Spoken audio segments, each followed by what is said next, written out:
ना नौजवानों की सुनवाई हो रही है, लोग लाठी डंडा खा, नौजवान जो है पढ़ेगा भी, लाठी भी खाएगा, डीएम का थप्पड़ भी खाएगा, संघर्ष भी करेगा, भाजपा जल्दी को वोट करेगा। तो ये तो समझ के ऊपर है। सुपौल जिला के दौरा के दौरान रविवार को नेता प्रतिपक्ष तेजस्वी यादव ने डबल इंजन की सरकार पर जमकर हमला बोला। उन्होंने राजद की सरकार बनने पर कई योजनाओं का भी ऐलान किया। उन्होंने डबल इंजन की सरकार पर भ्रष्टाचार के कई आरोप भी लगाए। तो चलिए हम सुनते हैं कि प्रेस वार्ता के दौरान नेता प्रतिपक्ष तेजस्वी यादव ने क्या कहा। सब लोगों को धन्यवाद देते हैं कि आज आप लोग सब लोग यहाँ प्रेस वार्ता में पहुंचे। आज से जो है चौथा चरण कार्यकर्ता दर्शन सह संवाद कार्यक्रम में सुपौल आने का हुआ है। और आज विशेष कार्यक्रम यही है सुपौल में कि हमारे पार्टी के जो ग्राउंड में रहने वाले जमीनी स्तर के जो हमारे वर्कर हैं, चाहे पंचायत लेवल के हों, बूथ के हों, ब्लॉक के हों या जिला के हों, उन सभी लोगों से जो है हम संवाद करेंगे। मुख्य बिंदु ये है कि पार्टी को और कैसे मजबूत किया जाए संगठन के रूप में, और इसका विस्तार कैसे किया जाए। और लगातार जो है हम लोग भी फीडबैक ले रहे हैं लोकल इश्यूज की, लोकल समस्याओं की। हमें लगता है कि जो बेहतर इश्यूज जो है ज़मीनी स्तर के, हर पंचायतों की, ब्लॉकों की, जिलाओं की अलग समस्या रहती है, उससे अवगत लोग कराते हैं। और जब पूरा बिहार लगभग चौथा फेज चल रहा है, इसमें सारा कोसी का इलाका, आपका पूर्णिया प्रमंडल, सीमांचल के इलाके हम लोग जो है घूमेंगे। और ये पूरे यात्रा के दौरान एक चीज़ साबित हुई है कि महंगाई, बेरोजगारी, गरीबी मेन इश्यूज है। और इसी के तहत हम लोगों ने कई बार जो है घोषणा भी किया है।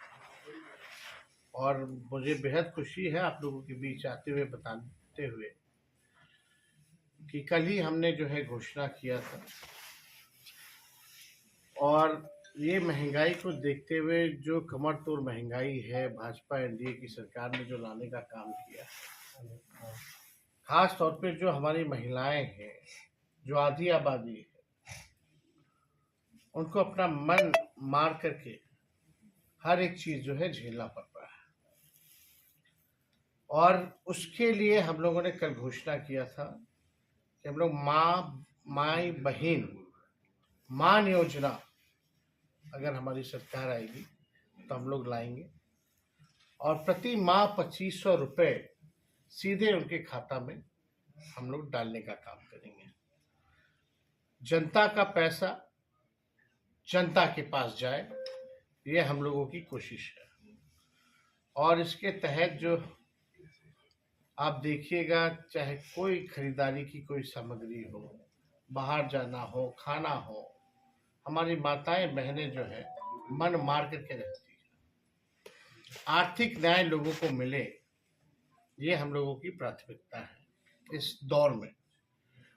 और जब हम लोग यात्रा के तहत घूम रहे थे तो स्मार्ट मीटर को लेकर के लोग बहुत परेशान थे, बिजली के बिल को लेकर के बहुत परेशान थे, लैंड सर्वे को लेकर के जो है लोग परेशान थे।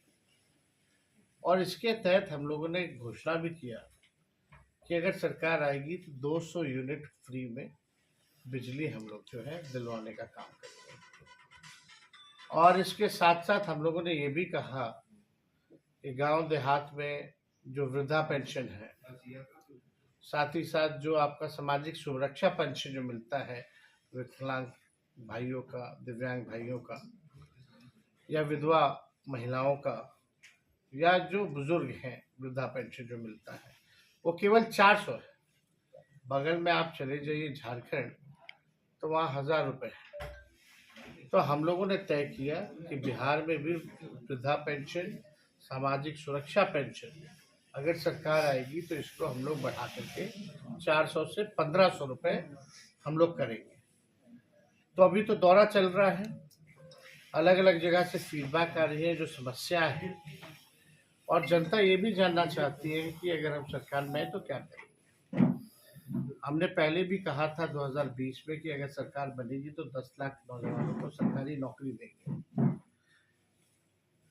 कुछ छोटे मोटे अंतर से हम लोगों की हार हुई, लेकिन जब उप मुख्यमंत्री बने तो 17 महीनों में हम लोगों ने 5 लाख लोगों को सरकारी नौकरी हम लोगों ने दिया।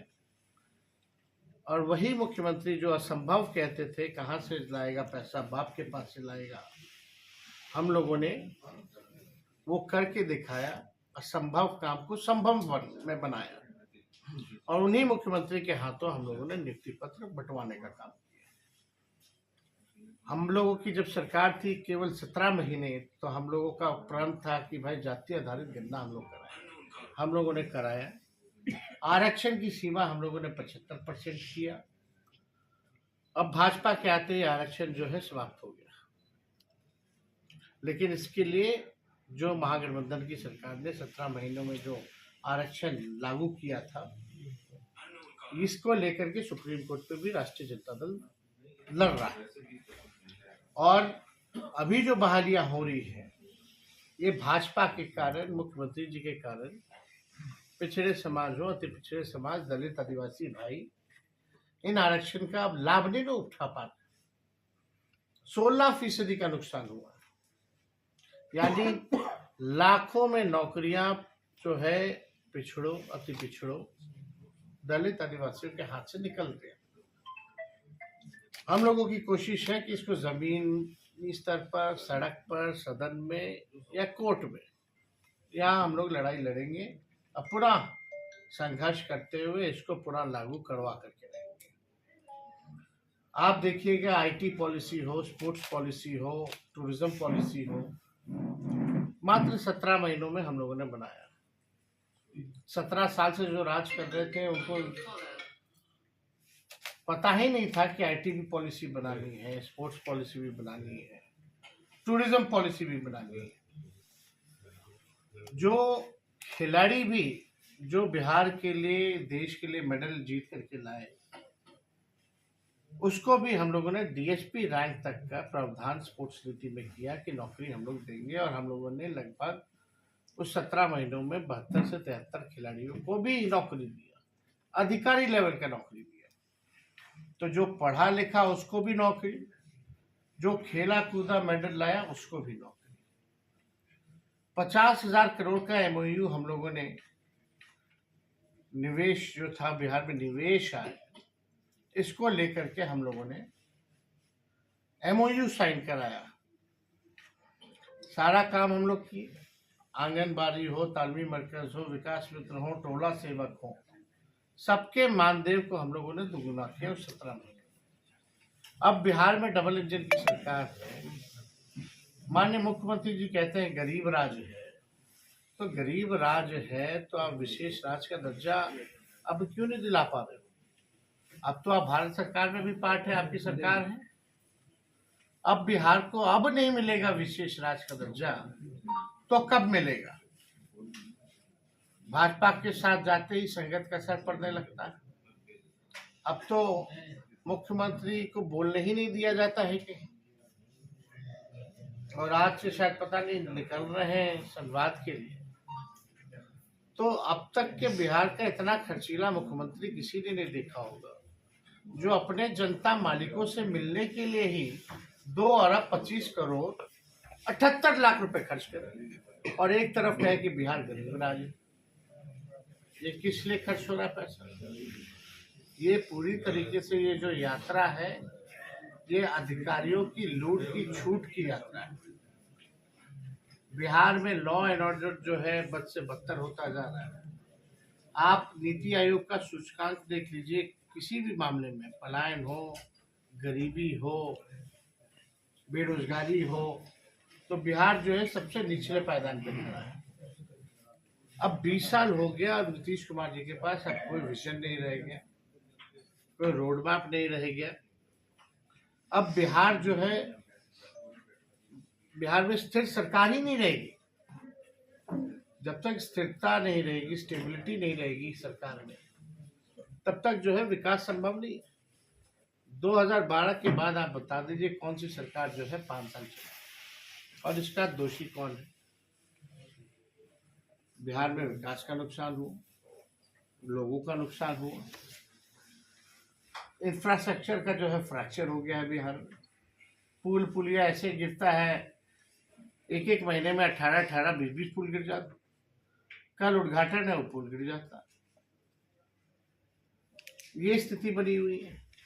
तो हम सब लोग जो है जनता के बीच जा रहे हैं, कार्यकर्ता के बीच जा रहे हैं और हमें पूरा भरोसा है कि जनता का आशीर्वाद, सभी लोगों का आशीर्वाद हम लोगों पर जो है मिलेगा। और पिछले बार मात्र 12,000 का ही गठबंधन में एनडीए और इंडिया के महागठबंधन के अंतर रह गया था, केवल 12,000 का। इस बार जो है मुंहतोड़ जवाब हम लोग देने का काम। तेजस्वी के पहले और तेजस्वी के सरकार में आने के बाद, मेरे हटने के बाद, आप देखिएगा जब हम सरकार में नहीं थे या मेरे हटने के बाद, पेपर लीक, लाठी डंडे बरसाए जा रहे हैं, पेपर लीक हो रहा है। एक परीक्षा जो है बिना पेपर लीक के हो ही नहीं पाता, चाहे वो 10वीं का परीक्षा हो, चाहे बीपीएससी का परीक्षा हो। एक परीक्षा कंडक्ट ये नहीं करा पा रहा, एक परीक्षा कंडक्ट नहीं कर पा रहे।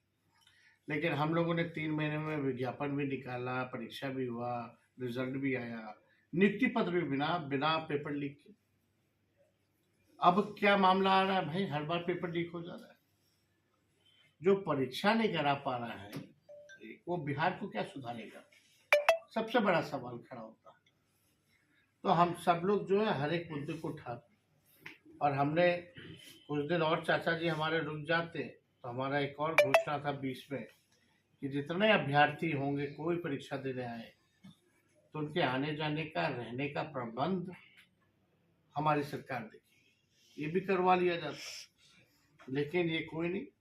जब हमारी सरकार बनेगी तो जितने भी अभ्यर्थी होंगे उनके आने जाने का, रुकने का खर्चा जो है हम लोगों की सरकार देखने का काम करेगी। और आज सुपौल जिले में सभी नेता हैं, सभी कार्यकर्ताओं से आज हम लोग संवाद करेंगे, और खास तौर पे सुपौल जिले में राष्ट्रीय जनता दल और संगठनात्मक तौर पे कैसे मजबूत हो। हर विधानसभा के, हर ब्लॉक के, हर पंचायत के, बूथ के लोगों को बुलाया गया है। राय विश्व हम लोग लेंगे, उन लोगों का बात सुनेंगे, और जो सुधार करनी पड़ेगी वो सुधार हम लोग करेंगे। तो आप सब लोग यहाँ आए, कोई सवाल अगर आप लोग पूछना चाहेंगे तो। सर, माई फ्लावर है जो 19 साल के सरकार में महिला घर से बाहर सुरक्षित नहीं निकलती थी, आज माई बहन का याद आया है। देखिए सब तो अफवाह फैलाते लोग, कौन नहीं निकलता था, सब निकलते थे। तो ये लोग देखिए मुद्दे की तो बात करते ही नहीं, और जो लोग बोलने वाले हैं इस पे तो बोल नहीं रहे। ये अच्छा कदम है कि नहीं है? हम मुख्यमंत्री जी के टेप रिकॉर्डर और जो थाली पीटने वाले लोग हैं उनसे हम बात नहीं सुनना चाहते, हम केवल मुख्यमंत्री से सुनना चाहते हैं। ये लोग अपना टेप रिकॉर्डर अपना चलाता रहे। इन लोग जो बोलता है उन लोगों को पूछे, क्या कोई जानता है क्या पूरे बिहार में? हम तो मुख्यमंत्री जी से सवाल करना चाहते हैं जो बिहार चला रहे हैं। आए और बताए। आप तो बीच में कह रहे थे नौकरी असंभव है, क्या ये भी असंभव है क्या? आकर के उनको बताना चाहिए मुख्यमंत्री जी को। और देखिए कल महिलाओं को लेकर के हम सब लोग चाहते हैं कि आदि आबादी जो है उनको मान मिले, उनको सम्मान मिले, उनको अधिकार मिले, और उसके लिए हर एक प्रयास हम लोग करेंगे। तेजस्वी जी, शराबबंदी के बाद वैसे ही क्राइसिस झेल रहा है बिहार फंड को लेकर के, तो ऐसे में जब आप यह घोषणा कर रहे हैं, इस फंड का एलोकेशन कैसे होगा? क्या योजनाओं में कटौती होगी या टैक्सेशन में वृद्धि होगी? आप देखिए, आपका सवाल ये है कि पैसा कहाँ से आएगा? ये तो मुख्यमंत्री भी कहते थे पैसा कहाँ से आ गया, 5 लाख तो दे दिया हम लोग, 3 लाख प्रक्रियाधीन भी चल रहा है कि नहीं। और ये योजना तो आप देखिएगा और 6-7 राज्यों में भी चल रहा था, वहां कहाँ से पैसा आ रहा है। अरे भाई, हम लोग कोई भी बात करते हैं, तेजस्वी जो कहता है वो करता है। और तेजस्वी की उम्र कच्ची हो सकती है, तेजस्वी की जुबान कच्ची नहीं हो सकती। हम लोग जो है अध्ययन करते हैं साइंटिफिक रूप से, डेटा कलेक्शन है, हमारे बजट में प्रावधान है। आप बताओ, पूरा जो बजट बनता है बिहार का कितना बजट है? 2,75,000 करोड़ के पास 2,80,000 करोड़ जो बजट है बिहार का, तो उसमें क्या सारा बजट का पैसा खर्च हो जाता है क्या? क्या डिपार्टमेंट जो है सरेंडर नहीं करती है क्या? और जो मुख्यमंत्री फिजूल जो खर्ची कर रहे हैं, 2 अरब की यात्रा निकाल रहे हैं मात्र 15 दिन के लिए, तो पैसे कहां से आया भाई? तो बड़े बड़े विद्वान ने ये सवाल पूछा था 20 में, इंटेलेक्चुअल्स जो, कई महान पत्रकारों ने भी पूछा था ये सवाल, और विपक्ष के लोगों ने तो बोल ही दिया था असंभव है। तो हुआ कैसे ये? तो हम लोगों ने करके दिखाया। भाई, जिसके विल पावर नहीं होगा तो वो नहीं कर सकते, जिसके पास विल पावर है करना है, और हम लोगों ने किया है, करके दिखाया। ऐसा नहीं कि हवा में हमने बात कह दिया था, वो तो केवल उप मुख्यमंत्री रहते हुए किया। और जितने डिपार्टमेंट में काम हुआ आप देख लीजिएगा, राष्ट्रीय जनता दल के कोटे के ही मंत्री थे। क्या लगता है सर, माई बहन योजना के भरोसे राजद की नैया पार लगेगी? हम लोग तो भाई बोल रहे हैं सबको साथ लेके चल रहा है। हमने कई बातें कही, और आप देखिएगा, तो जनता मालेगी, जनता को तय करने दीजिए। लेकिन हम चाहे कोई वर्ग के लोग हों, बुजुर्ग हों, उनके लिए भी योजना ला लें, नौजवान हैं उनके लिए भी है, महिला हैं उनके लिए भी है, सभी लोगों के लिए। हमारी सरकार जो होगी, पढ़ाई, कमाई, दवाई, सिंचाई वाली सरकार होगी, सुनवाई और कार्रवाई वाली सरकार होगी। इतना पेपर लीक हो, बताओ किस पे कार्रवाई हुई? आज तक किसी अधिकारी पे, मंत्री पे, किसी पे भी कार्रवाई हुई है क्या? क्या थाना और से लेकर के ब्लॉक चले जाइए, या पटना में भ्रष्टाचार नहीं है क्या? क्या भ्रष्टाचार बिहार से मिट गया है क्या? लेकिन कार्रवाई किस पे हो रही है? किसी पे नहीं। इतना पुल गिर गया, बांध जो है चूहा खा जाता है, कार्रवाई किस पे हुई? ये तो पूछने वाली बात। जांच किस पे हुई? ना नौजवानों की सुनवाई हो रही है, लोग लाठी डंडा करा, नौजवान जो है पढ़ेगा भी, लाठी भी खाएगा, डीएम का थप्पड़ भी खाएगा, संघर्ष भी करेगा, भाजपा जल्दी को वोट करेगा। तो ये तो समझ के ऊपर है। आपने कल दरभंगा में कहा था कि जब तक महिलाएं सबल नहीं होंगी, समृद्ध बिहार की परिकल्पना नहीं हो सकती। अरे भाई, हमारे घर में भी मेरी 7 बहन है, मेरी माँ है, मेरी धर्मपत्नी है, मेरी बेटी है, आपके घर में भी होंगी। तो जब तक वो सुखी नहीं होंगी, आपका घर सुखी रह सकता है क्या? सवाल यह है, तो जब घर सुखी रहेगा तो सब सुखी रहेगा। सवाल यह है कि मंत्री हैं श्रवण चौधरी, कह रहे हैं कि हमने पहले से 1.5 लाख महिलाओं को जो है 2 लाख सालाना मदद की घोषणा की है, उस पर काम कर रहे हैं, और 10 लाख से अधिक जीविका दीदियों को हमने समृद्ध करने का काम किया है। अब पता नहीं है, वो हवाबाजी करने में तो लोग माहिर हैं। कल मोदी जी लोकसभा में संविधान चर्चा पे कांग्रेस पे कहर बरपाने और तहस नहस की बात बताई, इसको लेकर क्या है? मोदी जी का तो बस यही है ना, परिवार के लोगों को ही गाली देते। मुद्दे की बात तो कर नहीं देते, मुद्दे की बात तो करें ना। मोदी जी प्रधानमंत्री है, देश को दिया है। अब देश की छोड़ो ना, बिहार ने इतना कुछ दिया प्रधानमंत्री को, तीसरी बार प्रधानमंत्री बनाया कि नहीं बनाया? सबसे ज्यादा सीटें बिहार से जीत के गए। बिहार को क्या दिया? क्या बिहार को विशेष राज्य का दर्जा दिया, विशेष पैकेज दिया, या अभी जो बाढ़ आया था उस बाढ़ में कौन सा विशेष पैकेज दे दिया, आप ये बता। कुछ नहीं दिया। ठीक है, चला जाए।